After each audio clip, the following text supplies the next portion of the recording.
ഭാവിയിൽ നമ്മൾ എന്താണ് ചെയ്തുകൊണ്ടിരിക്കുന്നത്, എന്താണ് എങ്ങോട്ടാണ് പോകുന്നതെന്ന്, എന്താണ് നമ്മളുടെ ലക്ഷ്യമെന്ന് പലപ്പോഴും നമുക്കറിയില്ല.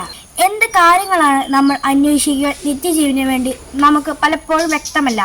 എന്നാൽ പൗലോസ് ഫിലിപ്പിയർക്ക് എഴുതിയ ലേഖനം നമ്മോട് ഇങ്ങനെ പറയുകയാണ്: എല്ലാവരും അന്വേഷിക്കുന്ന സ്വന്തം കാര്യമാണ്, എന്നാൽ തിമോഥെയോസ് അന്വേഷിക്കുന്നത് യേശുക്രിസ്തുവിന്റെ കാര്യമാണ്.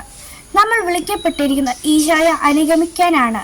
പക്ഷേ നമ്മൾ എന്ത് കാര്യങ്ങളാണ് അന്വേഷിക്കുന്നത്? നമ്മൾ അയച്ചവന്റെ ഇഷ്ടം നമ്മൾ എപ്പോഴെങ്കിലും അന്വേഷിക്കുന്നുണ്ടോ?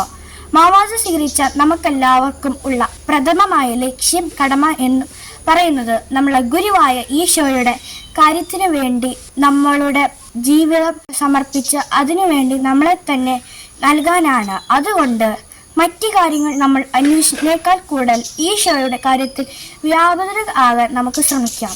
ഫിലിപ്പി 2:21 എല്ലാവരും അന്വേഷിക്കുന്നത് സ്വന്തം കാര്യമാണ്, യേശുക്രിസ്തുവിന്റെ കാര്യമല്ല.